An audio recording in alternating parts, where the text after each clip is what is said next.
नमस्कार मंडळी, श्री स्वामी समर्थ। यंदा 2026 आपल्यासाठी खूप खास असणार आहे, कारण 2026 मध्ये धोंड्याचा महिना, ज्याला आपण अधिक मास, पुरुषोत्तम मास किंवा मलमास म्हणून देखील ओळखतो, तर तो आलेला आहे। शास्त्रामध्ये या महिन्याला पुरुषोत्तम मास म्हणून विशेष महत्त्व दिलं आहे, कारण स्वयं भगवान श्री विष्णूंनी या महिन्याला माझं नाव द्या असं सांगितलं। लोक अधिक मासाला धोंड्याचा महिना असेही म्हणतात। या महिन्यामध्ये केलेले जप, तप, दान, धर्म, पूजा, स्तोत्र, पठण याचं फळ हे अनेक पटीने वाढतं असं शास्त्रात देखील नमूद आहे।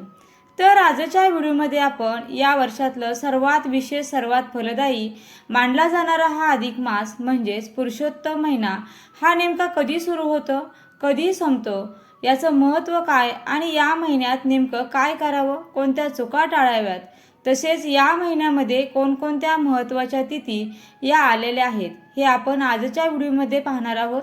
त्याबद्दलची संपूर्ण माहिती आज मी तुम्हाला अगदी साध्या सोप्या भाषेत देणार आहे, तर व्हिडिओ स्किप न करता अगदी शेवटपर्यंत पहा। बघा, वर्षाला 12 महिने असतात, जानेवारी ते डिसेंबर। मग हा एक्स्ट्राचा धोंड्याचा महिना येतो कसा आणि हे कसं ठरवतात, कशावरून ठरतो हा धोंड्याचा महिना, चला तर मग जाणून घेऊया।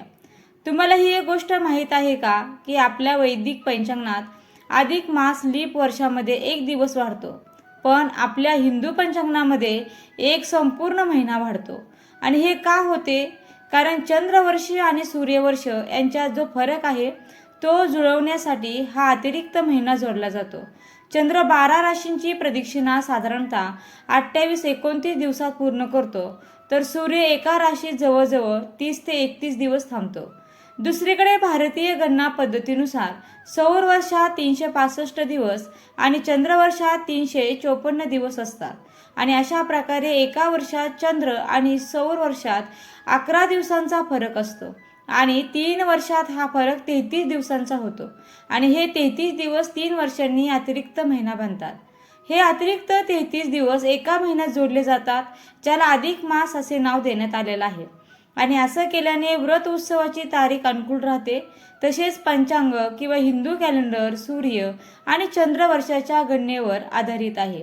अधिक मास हा चंद्रवर्षाचा अतिरिक्त भाग आहे, जो 32 महिने 16 दिवस आणि 8 तासांच्या फरकाने तयार होतो, आणि हेच अंतर भरून काढण्यासाठी किंवा सूर्य आणि चंद्रवर्ष यांच्यात संतुलन निर्माण करण्यासाठी हा अधिक मास येतो। जगातील प्रत्येक जीव हा 5 घटकांनी बनलेला आहे: जल, अग्नी, आकाश, वायू आणि पृथ्वी। ज्या काळात व्यक्ती धार्मिक कार्यासह ध्यान, योग इत्यादीद्वारे आपल्या शरीरात उपस्थित असलेल्या या पंचमहाभूतांचा समतोल स्थापित करण्याचा प्रयत्न करतो, आणि तो काळ म्हणजेच अधिक मास। आणि म्हणूनच अधिक मासादरम्यान केलेल्या कामांनी दर 3 वर्षांनी परमशुद्धता प्राप्त केल्यानंतर व्यक्ती नवीन ऊर्जेने भरून जातो। इंग्रजी महिन्यानुसार जर सांगायचं झालं तर 2026 मध्ये अधिक महिना हा मे मध्ये आलेला आहे। 17 मे 2026 वार रविवार या दिवशी अधिक मासाला सुरुवात होत आहे। आणि मराठी महिन्यानुसार जर सांगायचं झालं तर ज्येष्ठ महिन्यामध्ये अधिक मास हा आलेला आहे। 17 मे 2026 वार रविवार या दिवसापासून अधिक ज्येष्ठ महिन्याला सुद्धा सुरुवात होते, आणि याच दिवसापासून आपल्या अधिक मासाला सुद्धा सुरुवात होत आहे। आणि अधिक मास हा 15 जून 2026 वार सोमवार या दिवशी संपत आहे। अधिक मासामध्ये 21 मे 2026 वार गुरुवार या दिवशी गुरुपुष्य अमृत योग सुद्धा आलेला आहे। तसेच आश्चर्याची बाब म्हणजे 2026 या वर्षात अंगारकी संकष्टी चतुर्थी ही 3दा येणार आहे। बघा, हे अत्यंत शुभयोग मानला जातो। अंगारकीच्या उपासाचं फळ म्हणजे शास्त्रात लिहिलेल्या सर्व संकष्टी चतुर्थीचे एकत्रित पुण्य होय। आता आपण या महिन्यात काय करावे आणि काय टाळावे हे जाणून घेऊया। नंबर 1, श्रीमद भगवद्गीतेचं मनापासून वाचन करावे। विष्णू सहस्रनाम, पुरुषोत्तम मासाची कथा, श्री रामचरित मासातील काही विशिष्ट पाठ, तसेच पुरुषोत्तम नावाच्या गीतेतील 14व्या अध्यायाचं रोज अर्थासह पठण करावे। तसेच दररोज किमान 108 वेळा ओम नमो भगवते वासुदेवाय या मंत्राचा जप। पण जर एवढ्या मोठ्या स्तोत्रासाठी तुम्हाला वेळ नसेल तर फक्त मंत्र जप केला तरी देखील तेवढ्याच पुण्याचं फळ हे मिळतं। नंबर 2, या महिन्यात शक्यतो एक वेळचं अन्न घ्यावं असंही काही परंपरेमध्ये सांगितलं आहे। यामुळे शरीर हलकं राहतं आणि मन जप तपासाठी स्थिर होतं.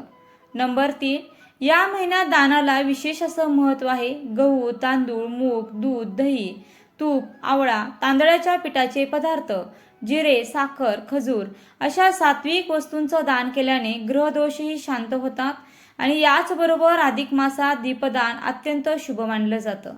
नंबर 4, बघा 21 मे 2026 या दिवशी गुरुपुष्यामृत योग, अतिशय शुभ तिथी.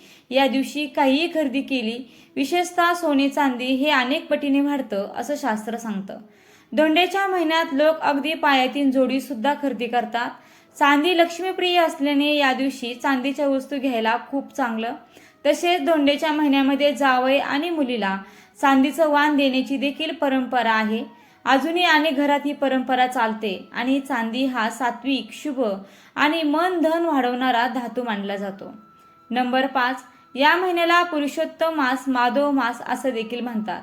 या महिन्यात केलेली पूजा, जप, दान, पाठ, सेवा याचं फळ हे 100 पटीने जास्त लाभतं, म्हणजेच वाढतं. पण या महिन्यात काही चुका केल्या तर त्याचा परिणाम संपूर्ण वर्षभर हा जाणवू शकतो. आणि म्हणून आज आपण जाणून घेऊया की अधिक मासात कोणत्या चुका हे अजिबात करू नयेत आणि कोणत्या गोष्टी केल्याने पुण्य कमी होतं. तर बघा, लग्न, साखरपुडा, गृहप्रवेश, नामकरण, मुंडन, मोठी लग्नकार्य, गृहशांती ही कामे या काळामध्ये टाळली जातात. तसेच या महिन्यात मांसाहार, मद्यपान, कांदा, लसूण आणि उडदाचे पदार्थ देखील खाऊ नयेत. तसेच कोणत्याही नवीन कामाची सुरुवात अधिक मासामध्ये करू नये. साधारणतः नवीन कामे, नवीन घरे, नवीन दाराची सुरुवात, नामकरण, गृहप्रवेश, लग्न, मुंज, वास्तुशांती अशी मोठी शुभकार्ये या महिन्यामध्ये टाळली जातात. तसेच विहीर, बोरिंग, तलाव खणणे असे देखील कामं करू नये, कारण हा महिना उपासना आणि आत्मशुद्धीचा मानला जातो. नंबर 2, हा महिना शांततेचा, जपाचा, सेवेचा आहे. भांडण केल्यास पुण्य नष्ट होते असं म्हणतात. तसेच रोज सूर्योदयापूर्वी उठावे. अधिक मासात ब्रह्ममुहूर्तात उठणे हे अनिवार्य मानले जाते. तसेच उशिरापर्यंत झोपणे यामुळे पुण्य देखील कमी करते. देवघर, देवाची मूर्ती अस्वच्छ ठेवू नये. नंबर 3, तिखट वाणी, निंदा, चुगली अजिबात करू नये. अधिक मासात निंदा, वाईट बोलणे टाळल्यास पुण्य खूप वाढतं आणि वाईट बोलल्यास पुण्य हे क्षीण होतं. नंबर 4, विशेषतः अधिक मासात घरातील कचरा साफ करणे हे अत्यंत शुभ आहे. काटकसर न करता जास्तीत जास्त दान करावे, कारण अधिक मासात दानाचं पवित्र फळ हे 100 पटीने वाढतं. दान टाळणे म्हणजेच पुण्य गमावणे. जास्त खर्च, दिखाऊपणा टाळावा आणि हा महिना जोरात खर्च करण्याचा नसून साधेपणा आणि मर्यादेचा आहे. नंबर 5, देवाचे व्रत अर्धवट सोडू नका आणि तसेच केलेला जप, व्रत, पाठ अर्धवट सोडणे हे चुकीचं मानलं जातं. मांसमध्ये तिखट, राग वाढवणारे अन्न टाळावे आणि अधिक मासात तामसिक आहार हा पुण्य कमी करतो. नंबर 6, बघा, या महिन्यात घरात अंधार ठेवू नका. संध्याकाळी दीप लावणं अत्यंत शुभ असतं. तसेच वडीलधाऱ्यांचा अपमान अजिबात करू नये. वृद्धांचा अपमान हा सर्वात मोठा दोष या महिन्यात, तो अधिक गंभीर मानला जातो. बघा, उपवास, दान, पारायण, गरिबांना अन्नदान या सेवा या महिन्यामध्ये आवश्यक कराव्या. अधिक मास हा फक्त एक जादा महिना नाहीये, तर हा जीवन बदलवणारा, कर्म शुद्ध करणारा, पुण्य वाढवणारा असा काळ आहे. आणि या छोट्या चुका जर टाळल्या तर घरामध्ये सुख समृद्धी नक्की येईल. अडथळे देखील दूर होतील, मानसिक शांती देखील मिळेल, धन समृद्धी वाढेल आणि सर्वात महत्त्वाचं म्हणजे भगवान श्री हरींची कृपा ही तुमच्यावरती अखंड राहील. हिंदू धर्मातील अत्यंत पवित्र मानल्या गेलेल्या अधिक मास किंवा पुरुषोत्तम मासबद्दल एक पौराणिक कथा जाणून घेणार आहोत, जी आपल्याला या महिन्याचं खरं महत्त्व ही पटवून देईल. फार वर्षापूर्वी नहुष नावाचा एक अत्यंत पराक्रमी आणि शक्तिशाली राजा होता. त्याच्याकडे अफाट संपत्ती होती. त्याने अनेक मोठे यज्ञ केले होते, दानधर्म केले होते, पण त्याला एक मोठा दुर्गुण होता, गर्व. त्याला त्याच्या पुण्याईचा आणि सत्तेचा प्रचंड अहंकार होता. राजा नहुषाने अनेक दानधर्म केले, पण त्याला अधिक मासाचे महत्त्व हे कधीच समजले नाही. जेव्हा जेव्हा अधिक मास येई तेव्हा तो त्याकडे दुर्लक्ष करी. त्याने कधीही त्या पवित्र महिन्यात विशेष पूजा किंवा दानधर्म केले नाही. त्याला वाटले, मी नेहमीच दान करतो आणि मग या वेगळ्या महिन्याचं काय महत्त्व. काळानुसार राजा नहुषाचा मृत्यू झाला आणि त्याच्या पापपुण्याचा हिशोब झाला. त्याच्या पुण्याच्या तुलनेत त्याचा अहंकार आणि अधिक मासाकडे केलेले त्याचे दुर्लक्ष हे खूप मोठे पाप ठरले. त्याला स्वर्गातून खाली ढकलण्यात आले आणि त्याला शिक्षा म्हणून त्याला अजगर म्हणजे साप योनीत जन्म घ्यावा लागला. अजगर म्हणून त्याला खूप दुःख देखील भोगावे लागले. आणि अनेक वर्षानंतर जेव्हा पांडव वनवासात होते तेव्हा बलवान भीम एका अजगराच्या तावडीत सापडला. तो अजगर दुसरा तिसरा कोणी नसून तो शापित राजा नहुष होता. जेव्हा युधिष्ठिर तेथे आले तेव्हा अजगराने आपली संपूर्ण कथा सांगितली. युधिष्ठिर हे धर्माचे आणि शास्त्राचे मोठे जाणकार होते. त्यांनी नहुषाला सांगितले, हे राजा, तुझ्याकडे सर्व काही होते, पण तू अधिक मासाचे महत्त्व हे ओळखले नाहीस आणि त्या महिन्यात केलेले साधे दान ही सामान्य महिन्यातील मोठ्या दानापेक्षा श्रेष्ठ असते आणि तुझ्या पापाचे मूळ हे तेथेच आहे. युधिष्ठिराच्या शब्दांनी नहुषाला ज्ञान प्राप्त झाले आणि त्यांनी मनोभावे पश्चाताप व्यक्त केला आणि अधिक मासात भगवान विष्णूंची पूजा आणि नामस्मरण केले. त्याच्या खऱ्या भक्तीच्या मनाच्या भक्तीमुळे आणि पश्चातापामुळे त्याला अजगराच्या रूपातून मुक्ती मिळाली आणि त्याला पुन्हा स्वर्गात स्थान मिळाले. बघा, या कथेचा बोध काय आहे तर अधिक मास हा केवळ कॅलेंडरचा अतिरिक्त महिना नाहीये, तर तो आपल्या पापाचा क्षय करण्याची आणि भक्ती वाढवण्याची एक सुवर्ण संधी आहे.